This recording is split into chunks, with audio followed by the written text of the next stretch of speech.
Like, I've been gone from New York for 20 years. I can't imagine what all those areas where I used to go to cop, that people tell me they pay $2,000 for a fucking box bedroom up there. So tell me some of your favorite places to cop. East New York? When I was growing up? Yeah. Okay, you start in, there was a church in the Village. This was the late 70s. And then I just stayed in Jersey and bought weed. And then the hot spot from like 82 to 85 was anywhere from 178 to 125th Amsterdam, right in Manhattan. I mean, that's a fucking hot spot right now for some of the best shit. That was the fucking hot spot. I mean, Washington Heights has some of the best weed in the world. Washington Heights fucking was Dominicans, the hot they got this shit, man. It's called haze. It's called puree. It's a special type of fucking weed. You only get this weed in Washington Heights. I've never seen it anywhere else. No one could tell me what weed it is. No one could tell me where it came from. No one could tell me who fucking else has it. Only these fucking Dominicans with curly hair. They got the shit. They got that the curly hair fucking screaming playing baseball. I love it. They got the best weed.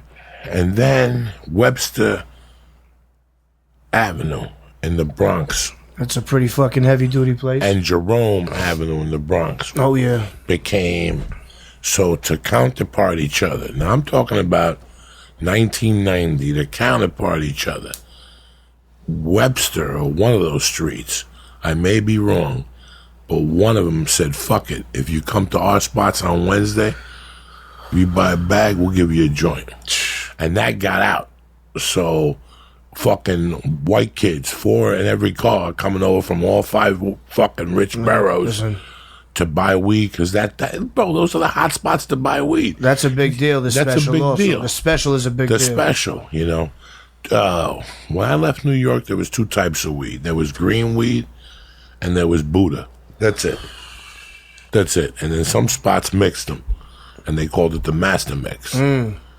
And then we would go to Staten Island. There was a spot in Staten Island that was all Italians, but that got too crazy. You thought you were going over to buy a machine gun. You know what I'm saying? You thought you were going to buy a machine gun.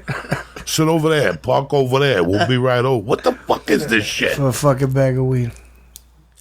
Sick fuck. But then there's the flip side of that, where I used to get coke. And those were there was a spot in Brooklyn that I could go over and buy up to, 4 ounces of coke cash 24 hours a day. They were there from like 84 to fucking, I left in 93. I went back in 93 for a year. And they were still there. But the hot spot for cocaine was Washington Heights. And it was right when you went right over the bridge. As soon as you got over the bridge, you didn't have to do dick. You didn't have to do dick. You just pulled to that light, you made the left, and then you shot down. You made another left down the street. You pulled in, you went upstairs, you sat down. They had 2 bags, 25 and 35. They gave you a line of each, boom, boom, and you went back in your car. If you went back over the George Washington Bridge, you should be shot, hung, and they should shoot your mother in the head for being a dumb fuck for having you. Because that's basic 101. You don't do that. What you do is you take that car, you hide that cocaine, and you go down Broadway a little bit, and there used to be a Cuban spot on about 175th, up from the hospital there. You park right out there, and you go get a little Cuban meal.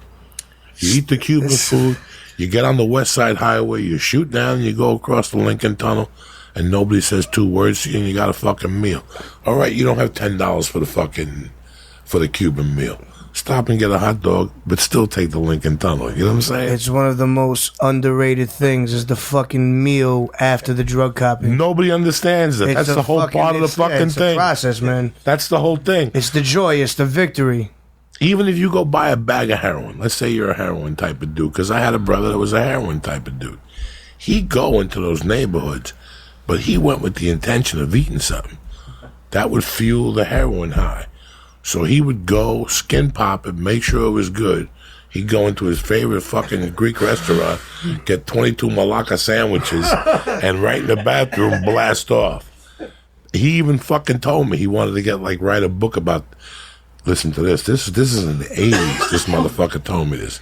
He looked me in the eye one day, high on heroin. He goes, listen, man, I got an idea for a book.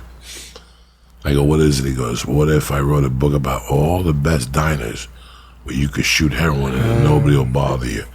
Legend. He had it all the way up to Coney Island. Because that's how crazy those heroin dudes go, bro. They go crazy. But he had a job. He was what do you call those people? A functioning heroin guy. Mm-hmm. But he would go up and down that fucking thing and tell me what places he would go eat, order a meal, like a gentleman, and he'd go in the bathroom, blast off, walk out, fucking light his T-shirt on fire, and fucking... But that was it. When I left New York, Washington Heights, the last summer I was in New York, the Dominicans were running shit so heavy up there that they had thrown a fucking bucket of spackle from the roof of a building at a building inspector because he tried to bust into these Dominican stores. What's the movie with Wesley Snipes when he takes over the building in the 80s? New Jack City. Like 4 Dominicans took over like a fucking 2-bedroom apartment. Holy shit. I swear to God. And they had a lookout up on the roof, and the building inspector came, and they threw a bucket of spackle at him. And that was the end. That set off like a fucking war, and that was it. And then I moved to Colorado and got into comedy.